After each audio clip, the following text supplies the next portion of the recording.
Assalamu alaikum, dear viewers and well wishers. Welcome back to my YouTube channel, Easiest English by Shaheen Sir.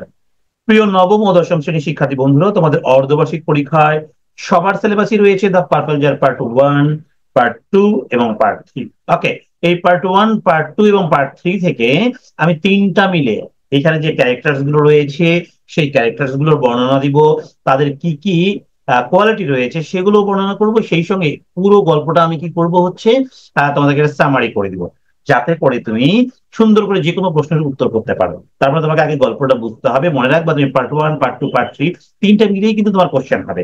So তোমার এমনটা নয় যে part 1 আসবে দেন ওইখান থেকে প্রশ্ন করবে, তা না, কিন্তু তোমার হবে পার্ট 1, পার্ট 2, পার্ট 3 যে কোনো জায়গা থেকে প্রশ্ন করবে এবং তোমাকে উত্তরগুলো মুখস্থ লিখতে হবে। সো কোন কোন প্রশ্ন জানতে হবে সেটা নিয়ে আমি নেক্সট ক্লাসে ভিডিও দিব। গুরুত্বপূর্ণ প্রশ্নগুলো আমি একটা লিস্ট বানিয়েছি উত্তর সহ, সেগুলো আমি আগামী ক্লাসে তোমাদেরকে দিব। তবে আজকে আলোচনা করব দ্য পার্পল জার পার্ট 1 এর কোন ক্যারেক্টারস এর কি বৈশিষ্ট্য রয়েছে এবং কমপ্লিট একটা সামারি নিয়ে। প্রিয় শিক্ষার্থী, শুরু করছি আজকের ভিডিও। তবে আজকের ভিডিও শুরু করার পূর্বে তোমাদেরকে জানিয়ে রাখা ভালো, তোমরা যারা এখন পর্যন্ত আমার চ্যানেলকে সাবস্ক্রাইব করনি ঝটপট সাবস্ক্রাইব করো, কারণ আমি রেগুলার কিন্তু তোমাদের অর্ধবার্ষিক পরীক্ষার সাজেশনস গুলো দিয়ে যাবো। সেই সঙ্গে বলে যাচ্ছি, তোমরা যারা আমার এখন পর্যন্ত নোটস গুলো নিতে পারোনি, তোমরা স্ক্রিনে দেখানো নাম্বারে যোগাযোগ করো। নবম, দশম শ্রেণী, ষষ্ঠ, সপ্তম, অষ্টম শ্রেণী প্রতিটি ক্লাসের হ্যান্ড নোট ফার্স্ট এবং সেকেন্ড পেপার ফুল প্রস্তুত রয়েছে। ওকে, তোমরা এই নোটস গুলো কালেক্ট করতে পারবে আমার কাছ থেকে। নবম শ্রেণী 500 টাকা, ষষ্ঠ, সপ্তম, অষ্টম শ্রেণী 300 টাকা, দুই পেপার একসঙ্গে। সেই সঙ্গে তো স্পেশাল কিছু নোটস থাকবেই। ওকে, শুরু করছি আজকের আলোচনা। প্রিয় শিক্ষার্থী, তোমরা যারা নবম ও দশম শ্রেণীতে বর্তমান রয়েছে, তোমরা যদি সেরাদের সেরা হতে চাও তাহলে অবশ্যই এই ভিডিওটি তোমার জন্য। তোমরা যারা এসএসসি 26 বা 27 সালে দিবে, তোমাদের অর্ধবার্ষিক ও বার্ষিক পরীক্ষার প্রস্তুতি সহ চূড়ান্ত প্রস্তুতি কোর্স চালু করেছি আমি একসঙ্গে। এই কোর্সে নিশ্চিত করা হবে তোমার 90% প্লাস মার্ক, যা নিশ্চিত করতে প্রয়োজন হবে হ্যান্ড নোটস, যেগুলো আমি প্রদান করব। সঠিক ও সহজ গ্রামার রুলস, যেখানে পাবে প্রতিটি এক্সারসাইজ বা উদাহরণের বাংলা অনুবাদ সহ ব্যাখ্যা। সব গ্রামার অংশের ভিডিও ক্লাস 2025 এর কারিকুলাম ও মানবন্টন অনুসারে থাকবে ভিডিও ক্লাস এবং সাপ্তাহিক সমস্যা সমাধান ক্লাস, যেটি হবে লাইভ। এই কোর্সের মেয়াদ 31 ডিসেম্বর 2025 পর্যন্ত। কোর্সটি কিনতে বা বিস্তারিত জানতে কল করো নিচের নাম্বারে, হোয়াটসঅ্যাপ বা সরাসরি। প্রিয় শিক্ষার্থী, দেখো আমাদের প্রথম আলোচনা হবে summary of Purple Jar part 1। হ্যাঁ, 1 থেকে 3 একসঙ্গে দিয়েছি আমি। এখানে ক্যারেক্টারস এন্ড देयर ক্যারেক্টারিস্টিক, চরিত্র এবং তাদের বৈশিষ্ট্যগুলো দিয়েছে। আগে দেখো এখানে কতগুলো চরিত্র ছিল। নাম্বার 1 চরিত্র রোজামন্ড। এই রোজামন্ড কেমন ছিল? A curious little girl who is about 7 years old.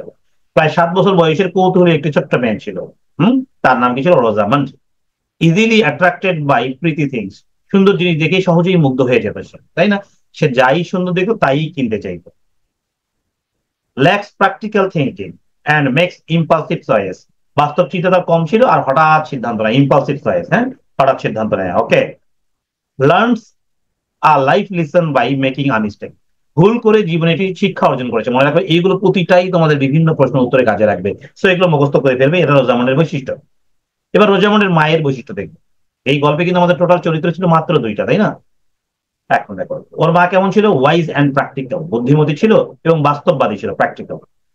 Tries to teach her daughter the value of usefulness of her beauty, মেয়েকে উপকারিতার সৌন্দর্যের চেয়ে যে বেশি মূল্য তা শেখাতে চেষ্টা করতেন। তারপরে কোন জিনিসের ব্যবহার কতটুকু উপকার কাজে আসবে এটা বোঝানোর চেষ্টা করতেন, সৌন্দর্যটাকে বাদ দিয়ে। কাইন্ড অ্যান্ড প্যাশনেট, সে দয়ালু ছিল এবং ধৈর্যশীল ছিল। ওকে, তাহলে আমরা কিন্তু এই যে দুইজনের চরিত্রগুলো জানলাম এবং তাদের বৈশিষ্ট্যগুলো জানলাম। এবার আমরা জানবো সামারিটি। দেখো প্রিয় শিক্ষার্থী, তোমরা নোটসগুলো যারা এখনো কালেক্ট করো, নোটসগুলো কালেক্ট করো। আমার এই ভিডিওতে আমি 1000 শেয়ার চাই। তোমরা যদি শেয়ার করো তাহলে পরবর্তী ভিডিওটা তাড়াতাড়ি পাবে, আর না হলে ভিডিও ধীরে ধীরে কমতে থাকবে। ক্লিয়ার? দেখো, রোজামন্ড আ লিটল গার্ল, বলা হচ্ছে রোজামন্ড এটা ছোট্ট মেয়ে, was walking with her mother in London, তার মায়ের সঙ্গে লন্ডনে হাঁটছিল। তার মানে গল্পটা কিন্তু লন্ডনের ছিল।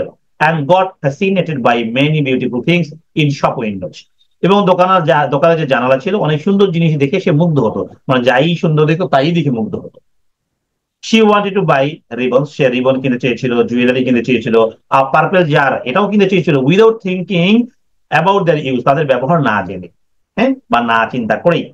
হার মাদার প্যাশনেটলি এক্সপ্লেইনড, তার মা ধৈর্য সহকারে তাকে বোঝালেন that they were unnecessary, সেগুলো অপ্রয়োজনীয়। তার মা কিন্তু তাকে বুঝিয়েছিল, তোমরা গল্পটা যখন পড়বে তখন এই জিনিসগুলো জানবে। when Rosamond found a hole in her shoes, যখন রোজামন্ড তার নিজের পায়ের জুতায় একটা কি গর্ত দেখলো, ছিদ্র দেখলো, she asked for a new pair, সে একটা নতুন জোড়া কিনতে চাইলো, তাই না? But her mother said, কিন্তু তার মা বললো, she could buy either the jar or the shoes, not both.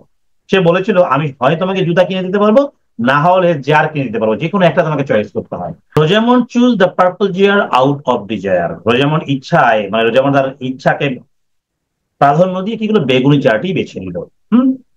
Later she discovered the jar only looked pretty because of the colored liquid inside. পরে সে বুঝতে পারে যে জারটির ভিতরে রঙিন তরলের কারণে, রঙিন যে তরল পদার্থগুলো ছিল তার কারণেই সুন্দর দেখাচ্ছিল। When she poured it, যখন সেটাকে ঢাললো, it turned into a plain white jar. এটা কি হয়ে গেল, সাদা জার হয়ে গেল, তাই না? দেখো, she felt very disappointed and cried. সে হতাশ হলো এবং কাঁদতে লাগলো। Regretting her foolish choice. কিসের কারণে? বোকামো সিদ্ধান্ত নেয়ার জন্য অনুতপ্ত হতে লাগলো, রিগ্রেট করতে লাগলো, তাই না? She had to suffer for a whole month. তাকে পুরো 1 মাস ধরে কষ্ট করতে হলো with torn shoes. তার ছেঁড়া জুতা নিয়ে, টর্ন মানে ছেঁড়া, shoes মানে জুতা, তাই না? And finally learned to make wise decision. এবং সে শিখলো কি, কিভাবে ওয়াইজ, জ্ঞানী সিদ্ধান্ত নিতে হয়। দেখো, গল্পটা কিন্তু মূলত এটা ছিল। প্রিয় শিক্ষার্থী, আশা করছি আমার এই সামারিটা তোমাকে অনেক বেশি হেল্প করবে এই গল্পটি বোঝার ক্ষেত্রে। প্রিয় শিক্ষার্থী, তোমাদের আগামী ক্লাসে আমি দেখাবো দ্য পার্পল জার পার্ট 1, 2, 3 থেকে কি কি গুরুত্বপূর্ণ প্রশ্ন তোমাদের জন্য আসতে পারে তোমাদের অর্ধবার্ষিক, বার্ষিক এবং এসএসসি পরীক্ষায়। সবাই ভালো থাকবে। আল্লাহ হাফেজ।